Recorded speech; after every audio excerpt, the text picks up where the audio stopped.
대한민국은 법치주의 국가입니다. 어떤 힘 있고 권력 있는 사람이 아니라 국회가 제정한 그 법에 따라서 국가의 통치가 이루어지고 있습니다. 따라서 죄를 지으면 그 죄에 상응하는 처벌을 받도록 되어 있고요. 근래에는 아무리 힘이 있고 권력이 있다 할지라도 그 죄가 드러나게 되면은 또 그 처벌을 받아서 감옥에 또 수감되는 일들도 있습니다. 아무리 힘이 있고 또 아무리 권력이 있어서 실력 있는 그런 변호사를 선임을 하고 자신의 죄를 감추려고 하더라도 결국은 그것이 드러나게 되면은 어쩔 수 없이 그 형량을 받아서 유치장에서 생활을 해야 됩니다. 감옥이 쉽지는 않은 곳이라고 들었습니다. 좁은 공간에서 여러 사람들이 같이 생활을 해야 되고 또 에어컨도 없다고 저는 최근에 알았어요. 또 난방 시설도 그렇게 따뜻하게 제공되는 것도 아니고 또 사회로부터 고립이 되어서 사람들의 냉대와 또 눈치를 또 봐야 됩니다. 또 자유가 제한되어 있어서 불안함도 또 우울함도 더욱더 커지게 되고 또 형 기간이 더 길어지기라도 하면은 희망도 사라지고 또 무기력함에 빠지기도 된다고 합니다. 제가 감옥에 갔다 온 건 아닙니다만 그런데 인류의 모든 사람에게는 더 큰 숙제가 남아 있습니다. 이 땅에서 내가 세상 법정에 서지 않더라도 죽으면 모든 사람은 하늘 법정에 서야 됩니다. 이에 관해서 성경은 분명하게 말을 해주고 있습니다. 히브리서 9장 27절에 보면 한 번 죽는 것은 사람에게 정해진 것이요 그 후에는 심판이 있으리니 라고 했습니다. 또 하나 전도서 12장 14절에 보면 하나님은 모든 행위와 모든 은밀한 일을 선악간에 심판하시리라 라고 말씀했습니다. 죽음 앞에서는 모든 인간은 평등합니다. 그 사람이 부하게 살았든 가난하게 살았든 아니면 건강하게 살았든 병약하게 살았든지 모든 사람은 죽음을 맞이하게 됩니다. 그런데 문제는 이 죽고 끝나는 것이 아니라는 것입니다. 모든 사람이 하나님의 심판대 앞에 서서 자기의 일들을 그 앞에서 다 직고하게 일일이 직고하게 되어 있습니다. 그래서 그 심판대 앞에서 우리가 어떤 선고를 받는가가 참으로 중요합니다. 거기서 천국과 지옥이 결정이 됩니다. 무죄를 선고받으면 그 사람은 천국에서 영생을 누리게 돼 있고 만에 하나 무죄를 선고받는다면 그 죄에 합당한 형벌을 받아야 되는 것입니다. 사람들은 죽음 이후의 일에 대해서 관심이 많습니다. 인생이 이 땅에서 살고 죽으면 끝인지 아니면 죽음 후에 뭔가 다른 세계가 있는지에 대해서 사람들은 늘 관심이 많습니다. 그래서 몇 가지 견해들이 있어요. 죽어봤어? 죽음 이후에 한 번도 그 삶을 경험해 보지 않았잖아. 이 땅에 이곳이 전부야. 이 땅에서 마음껏 누리며 즐기다가 살면 그래도 끝이야 라고 하는 견해들이 있고요. 또 하나는 우리의 인생은 마치 수레바퀴와 같이 돌고 돌아 삶과 죽음이 돌고 도는 것처럼 이 세상에서 잘 살면 그 다음 생에서는 더 고귀한 인간으로 환생하게 되거나 아니면은 이 세상에서 못 살면 이 다음 생에서 돼지로 될 수도 있고 바퀴벌레처럼 그렇게 비천한 존재로 다시 환생할 수 있다라고 그렇게 얘기하는 견해도 있습니다. 또 하나는 이 땅에서 삶으로 우리의 영원한 삶이 결정이 돼.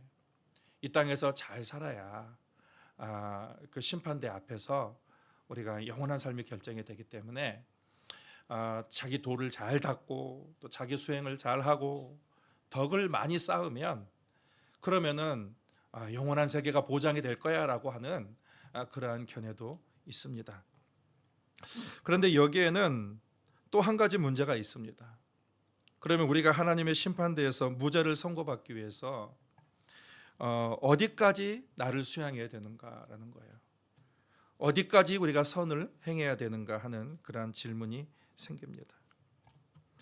어떻게 해야 하나님의 법정에서 무죄를 받을 수 있을까? 그러면 그 유죄를 받고 이 무죄를 구분하는 그 기준은 무엇인가라는 그러한 질문이 생길 수 있습니다. 이 세상에서의 기준은 헌법이죠. 헌법에 따라 정하게 되죠. 근데 하나님께서 성경에서 하나님 나라의 법정에서 유죄와 무죄를 기준하는 것이 우리에게 주어진 것이 율법입니다.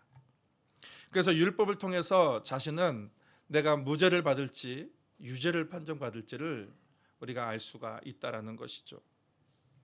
우리가 흔히 율법을 엑스레이와 같다라고 그렇게 얘기합니다. 우리 몸속은 눈에 보이지 않습니다. 근데 그 몸속에 문제가 있는지 문제가 없는지를 이 MRI나 몸속에 촬영하는 그러한 기구들을 통해서 그 몸속에 암이 있는지 없는지 문제가 있는지 없는지를 밝혀낼 수 있듯이 율법이라는 것은 사람에게는 영원히 보이지 않고 그 영혼이 문제가 있는지 없는지를 진단하는 것이 율법이다라는 것입니다. 그래서 그 율법을 가지고 하나님의 사람을 진단해 봤어요. 율법으로 사람을 진단해 보니까 이 다음과 같은 결과가 나오는데 그것이 로마서 3장 23절 말씀입니다. 우리 같이 한번 읽어보겠습니다. 모든 사람이 죄를 범하였음에 하나님의 영광에 이르지 못하더니, 여기서 모든이라는 것이 판테스라는 거예요. 인류 전체를 말하는 거예요. 인류 전체가 죄를 범했다라는 거예요. 우리가 보기에는 저 사람은 참 성자와 같다라고 보일 수도 있습니다. 또 어떤 사람은 저 사람은 법 없이도 살 수 있을 것 같다라고 그렇게 보이는 경우도 있는데, 하나님이 율법의 잣대로 그 기준으로 이 세상의 모든 사람들을 봤을 때에 그들이 다 죄가 있어서 하나님의 영광에 이르지 못한다라는 거예요. 하나님의 기준을 충족시키지 못한다라고 그렇게 성경은 우리에게 얘기를 하고 있습니다. 어떤 사람은 이렇게 말할 수도 있어요. 나는 다른 사람과 같이 죄를 짓지 않았어. 나는 내가 왜 죄인이야? 라고 그렇게 말할 수도 있을 것입니다. 반대 의견을 낼 수 있을 것입니다. 근데 여러분, 성경은 하나님 앞에서는 어느 누구도 자신을 숨길 수 없고 하나님을 속일 수 없다라고 그렇게 말씀하고 있어요. 히브리서 4장 13절에 보면 지은 것이 하나도 그 앞에 나타나지 않음이 없고 우리의 결산을 받으실 이의 눈앞에 만물이 벌거벗은 것 같이 드러나느니라 라고 했습니다. 하나님 앞에 어느 사람도 자신을 숨길 수 없다라는 거예요. 그래서 마치 우리가 예배 시간에 하나님께서 갑자기 저와 여러분의 그 자라오면서 지금까지 했던 모든 행위와 생각들을 이 영상으로 이렇게 이곳에 보인다면 어느 누구도 하나님 앞에 떳떳하다라고 얘기할 수 있는 사람이 없다라는 것입니다. 그렇게 한다면 그것은 교만입니다. 정말로 그 사람이 하나님 앞에 떳떳하면 둘 중에 하나예요. 하나님이 거짓말을 했든지 아니면 그 사람이 거짓말을 했든지. 하나님은요, 모든 사람이 다 죄인이라고 했는데 어느 사람을 그렇게 살아온 모든 과정을 생각과 마음의 생각과 그 행동들을 이 영상으로 비춰봤을 때에 만약에 그 사람이 떳떳하다면 하나님이 거짓말하신 것입니다. 하나님이 잘못 말한 거 하나님께서 사과하셔야 되는 거예요. 그런데 여러분, 정말로 아무리 성자 같은 삶을 산다 할지라도 그 사람이 하나님 앞에 서게 되면요, 자신의 모든 죄를 낱낱이 다 생각나게 되는 거예요. 다 드러나게 된다라는 것입니다. 그래서 이 사실은 조금 전에 제기했던 문제죠. 하나님의 법정에서는 모든 사람이 유죄 판결을 받을 수밖에 없다라는 것을 인정하게 된다라는 거예요. 그러면 길이 없는가? 우리가 다 유죄를 받는데, 유죄 판결을 받는데 길이 없는가라는 거예요.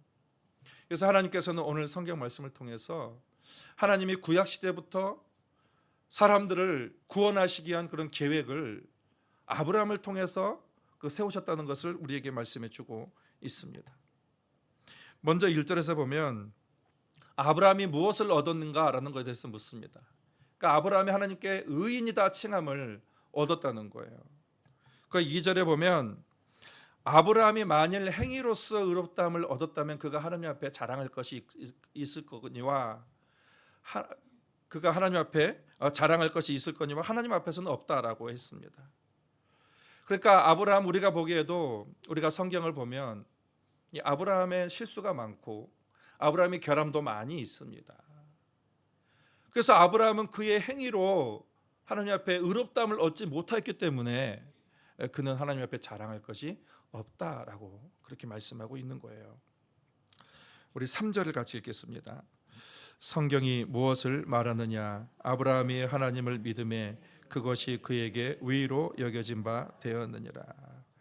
아브라함이, 하나님께서 아브라함을 너는 법정에서 의인이다라고 말씀하셨는데 그것이 그의 믿음으로 말미암았다라고 말하는 거예요.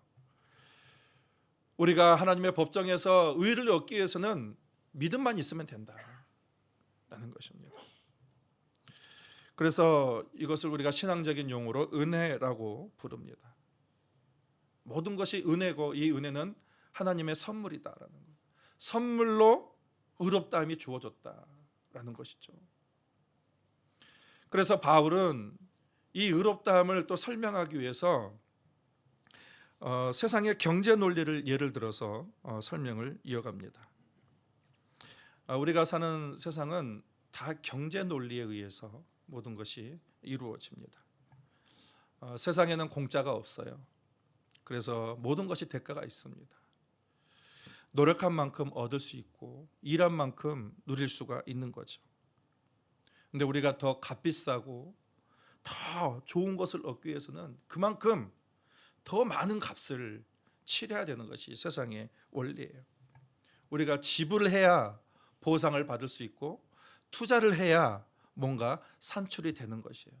이런 마음이 사람들에게 여전히 있기 때문에, 그래서 하나님께 내가 더 봉사하고 내가 더 기도하고 내가 더 잘 섬기면 하나님이 그만큼 나에게 보상해 줄 것이라는 그런 마음도 이 사람 속에는 은연중에 있습니다. 그런데 바울은 이 세상의 지불과 보상의 논리가 아닌 믿음과 선물, 믿음과 은혜라는 하나님 나라의 그 논리를 강조하고 있습니다. 4절에 보면 일하는 자에게는 그 삭을 은혜로 여기지 아니하고 보수로 여겨지거니와. 일을 하는 자에게 노동의 대가를 지불하는 것은 당연합니다. 그것을 우리가 보상이다, 보수다라는 거예요. 일한 만큼의 정당한 삭을 받아야 되는 것이죠. 그런데 그것은 은혜가 아니라는 거예요. 은혜라는 것은 자격이 없는 자에게 자격을 부여하는 것이고 일하지 아니한 자에게 상을 주는 것이고 경건한 자를 의롭다 하는 것은 당연한 보상이지만 경건하지 않은 자를 의롭다 하는 것은 그것은 은혜다라는 것이죠. 그래서 5절에 이렇게 말합니다. 일을 아니할지라도 경건하지 아니한 자를 의롭다 하시는 일을 믿는 자에게는 그 믿음을 의로 여기시나니. 하나님 앞에서 우리가 의롭다함을 얻는 것은 우리가 행한 일에 대한 정당한 삭을 받는 것이 아니라 공로 없는 자에게 거저주는 선물이다, 은혜다라는 것입니다. 하나님은 우리의 행위를 보고 그에 대한 대가를 지불하는 고용주가 아니에요. 하나님은 공로가 없는 자에게 의를 주시는, 상을 주시는 그런 은혜의 아버지가 되시는 것입니다. 아브라함은 자신의 위대한 업적이 아니라 그냥 하나님을 믿음으로 그가 의롭다함을 얻었습니다. 어린아이와 같이 순수하게 믿었다는 것입니다. 오늘 읽지는 않았지만 바울은 창세기의 그 뒤에, 바로 뒤에 그 할례 사건을 들어서 의로움에 관해서 논리적으로 설명을 합니다. 바울이 이 하나님의 복음을 증거했을 때에 가장 반발했던 사람들이 유대인들입니다. 여러분, 유대인의 율법의 역사는 예수님이 태어나기 전에 1500년부터 시작이 된 거예요. 그 뒤부터 유대인들은 계속 사람의 율법을 지킴으로 의롭다함을 얻을 수 있다라는 그러한 사고를 늘 가지고 지금까지 그들은 이어오고 있었던 것입니다. 그에 반해서 기독교 역사는 얼마 되지 않아요. 이제 막 기독교 역사가 태동이 됐고 기독교의 교리도 체계적으로 정립이 안 된 상태입니다. 그런데 그 앞에서 바울이 사람이 의롭게 되는 것은 율법의 행위에 의해서 되는 것이 아니라 예수 그리스도를 믿음으로써 되는 것이다 라고 그렇게 주장하고 있으니 유대인의 입장에서는 그것이 이단 사상이죠. 1500년 동안 그 유구한 역사를 이어온 과세대에서 지금 도전을 하고 있으니, 그래서 이 바울과 이 기독교인들은 총공세를 받은 거예요, 유대인으로부터. 근데 바울이 그들에게 할 말이 있습니다. 아브라함이 의롭다함을 받은 것이 그가 율법이라는 할례를 행함으로 받은 것이냐, 아니면 그 할례를 받기 전에 받은 것이냐라는 것입니다. 우리가 창세기를 보면 아브라함이 의롭다함을 얻은 게가 창세기 15장입니다. 근데 아브라함이 언제 할례를 받았냐면 창세기 17장에서 할례를 받습니다. 그래서 아브라함이 유대인들에게 묻는 거예요. 아브라함이 의롭다함을 얻는 것이 할례시냐 무할례시냐, 그가 할례라는 율법을 행함으로 그가 의롭다함을 얻었냐, 아니면 그 전에 할례가 율법이 없을 때에 그가 의롭다함을 받았느냐. 그가 율법이 없을 때에 의롭다함을 받았다, 믿음으로 의롭다함을 받았다는 것입니다. 그러면 아브라함의 할례를 받은 것은 무엇이냐는 거예요. 아브라함이 할례를 받은 것은 그가 의롭다함을 받았다는 것에 대한 외적인 증거요, 외적인 표시로서 그가 할례를 받았다는 거예요. 그러므로 아브라함은 할례자의 믿음의 조상일 뿐만 아니라 믿음으로 의롭다함을 무할례자의 믿음의 조상이기도 한다라는 것입니다. 그래서 아브라함의 이 할례 받기 전에 의롭다함을 받은 것은 할례를 받지 않아도, 율법을 행하지 않아도, 도덕적인 삶을 살지 않아도 믿음으로 의롭다함을 받는 모든 사람들의 증거가 되고 그의 삶, 그가 조상이 된다라는 것을 얘기해 주고 있는 것입니다.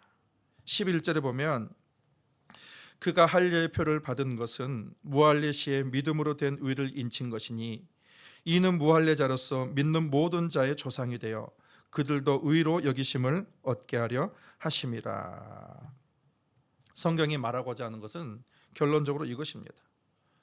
사람이 의롭다는 것은 율법과 상관도 없고 그의 도덕적인 삶도 상관이 없고 믿음으로 의롭다함을 얻는다라는 것입니다. 이 하나님은 이 세상의 논리를 완전히 뒤엎는 그 은혜의 논리를 이 땅 가운데 가져오셨는데, 그것은 2000년 전에 이 땅에 오셔서 인간의 모든 죄를 다 지시고 십자가에 달려 돌아가시고, 이제는 경제의 논리가 아니라 은혜의 논리를 이 땅 가운데 가져오시고 기원 전과 기원 후의 분기점으로 완전히 새로운 은혜를 가져오신 그 예수 그리스도로 말미암아 이 은혜가 완성되었음을 성경은 분명하게 우리에게 얘기하고 있습니다. 하나님이 세상을 이처럼 사랑하사 독생자를 주셨으니 이는 그를 믿는 자마다 멸망하지 않고 영생을 얻게 하려 하심이라 라고 했습니다. 구원이라는 것은 하나님의 선물이야. 여러분, 우리는 하나님 앞에 나를 포장할 필요가 없습니다. 그리고 하나님 앞에서 어른처럼 나를 그렇게 척할 필요가 없어요.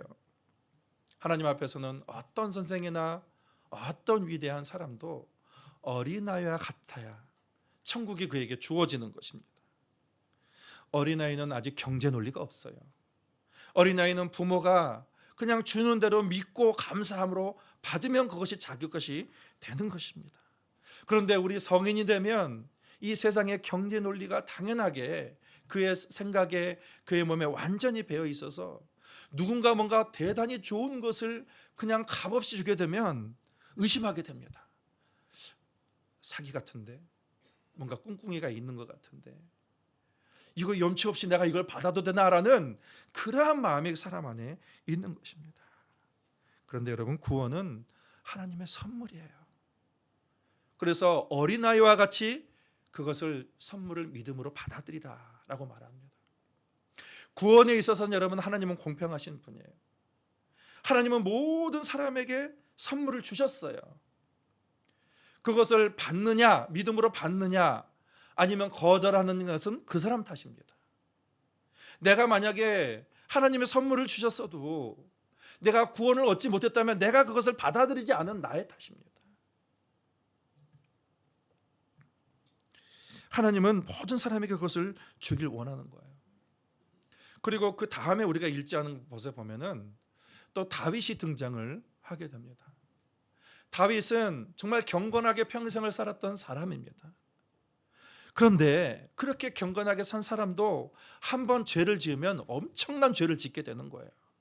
다윗은 자신이 경건함을 알았지만 그가 큰 죄를 짓고 나서 자신의 실체를 알게 된 거예요. 야, 나는 경건한 줄 알았더니 내가 이렇게 어마어마한 죄를 하나님 앞에 지은 사람이구나.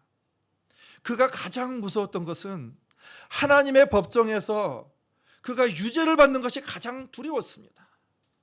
그래서 눈물을 흘리면서 하나님 앞에 밤낮 침상을 눈물로 적시면서 하나님 앞에 회개했습니다. 그때 하나님께서 그에게 너의 죄가 사함을 받았다라고 말했을 때에 이 다윗이 이 하나님으로부터 자신의 허물이 가려진 것만큼 놀라운 죄가 없음을 고백하게 되었습니다. 우리 4절부터 6절, 8절까지 같이 한번 읽겠습니다. 일한 것이 없이 하나님께 의로 여기심을 받는 사람의 복에 대하여 다윗이 말한 바, 불법이 사함을 받고 죄가 가려짐을 받은 사람들은 복이 있고 주께서 그 죄를 인정하지 아니하실 사람은 복이 있도다. 다윗이 인생을 살면서 절실하게 느낀 것이 하나님으로부터 용서를 받고 다시 하나님과의 관계가 회복되는 것이 인생의 그것이 복이다라고 말하고 있습니다. 여러분, 내 죄의 문제는 내가 해결할 수는 없습니다. 재판장에게서 무죄라 선고를 받아야 되는 거예요. 재판장이 내 죄를 가려주는 길밖에 없습니다. 그런데 재판장이신 그 하나님이 나를 그렇게 무죄라고 선언해 주셨으니 이것이야말로 놀라운 은혜요, 복이 아닐 수가 없다는 거예요. 그리고 이 복은 아브라함과 다윗에게만 주신 것이 아니라는 것입니다. 23절과 24절도 같이 한번 읽겠습니다. 그에게 의로 여겨졌다 기록된 것은 아브라함만 위한 것이 아니요 의로 여기심을 받은 우리도 위함이니 곧 예수 우리 주를 죽은 자 가운데서 살리신 이를 믿는 자니라. 이 세상 모든 사람들에게 이 예수 그리스도와 그 예수 그리스도를 죽은 자 가운데서 살리신 이를 믿는 자에게 죄 용서함과 의로움이라는 선물을 주셨습니다. 여러분, 이 얼마나 위대한 하나님의 은혜입니까? 만일 우리가 율법으로 구원을 얻을 수 있다면, 만일 우리가 착한 일을 하면서 구원을 얻을 수 있다면, 여러분, 우리는 매일매일 불안할 것입니다. 내가 하나님의 영광에 이르렀을까? 내가 과연 지금 하나님의 기준에 충족이 되었을까라는 거예요. 계속 의심이 가고 불안할 것입니다. 그런데 하나님께서는 우리에게 너희가 율법을 받기 전에, 너희가 착한 일을 행하기 전에 내가 너희 모든 사람에게 선물을 주었다. 믿는 자를 내가 의롭다 하였다라고 하나님께서 그렇게 선언을 하신 거예요. 그 선물을 주신 것입니다. 여러분이 하나님의 심판대 앞에 섰다고 한번 생각해 보세요. 얼마나 두렵고 떨리겠습니까? 하나님이 우리의 속 생각, 우리의 감추어진 죄까지 하나님께서 모르시겠습니까? 다 알죠. 근데 마귀가 그 옆에서 우리가 괴로워하고 있는데 계속해서 우리의 죄를 들춰내면서 이거 이 사람 죄 사형, 저거 저 사람 또 죄 사형, 이렇게 하면서 우리를 참소하고 우리를 고발하는데 우리는 그 앞에서 아무런 항변도 못하고 정죄를 당할 수밖에 없습니다. 그런데 예수님께서 이 마귀 앞에서 우리를 변호하시는 거예요. 그 사람의 그 죄 내가 십자가에서 다 담당했다. 저 사람의 저 죄 내가 십자가에서 이미 다 담당했다. 하나님께서 선고하십니다. 그러므로 그의 모든 죄가 다 사하여 졌느니라. 최종 선고를 하나님께서 하시는 거예요. 마지막으로 16절 같이 읽겠습니다. 그러므로 상속자가 되는 그것이 은혜에 속하기 위하여 믿음으로 되나니 이는 그 약속을 그 모든 후손에게 굳게 하려 하심이라. 여러분, 하나님께서 주신 그 복은 우리가 무죄라는 거예요. 예수 때문에 하나님은 지금도 우리를 무죄라고 그렇게 선고하고 계십니다. 그런데 그 무죄를 선고받은 자에게 주시는 또 복이 있는데 상속을 받는다라는 거예요.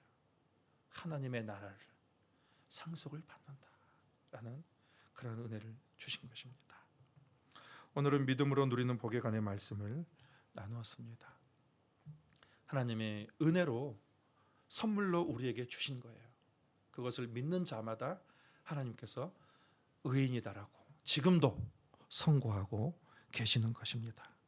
뿐만 아니라 우리는 그 은혜로 하나님의 상속을 받은 자가 되었습니다. 이 놀라운 은혜를 받은 자는 어떻게 살아야 될까요? 우리도 세상의 경제 논리로 사는 것이 아니라 하나님 나라의 은혜 논리로 살아야 돼요. 거저 받았으니 거저 주어라 라고 말씀하셨습니다.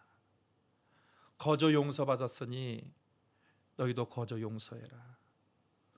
거저 받았으니 거저 베풀어라. 거저 나누어라. 그것이 은혜 받은 사람의 삶입니다. 여러분, 하나님의 은혜를 입은 자처럼 오늘도 그 하나님과 함께 교제하고 그리고 우리가 거저 받았으니 또 많은 사람들에게 거저 하나님의 은혜를 나누는 천국의 선순환을 계속 이뤄가기를 예수님의 이름으로 축복합니다.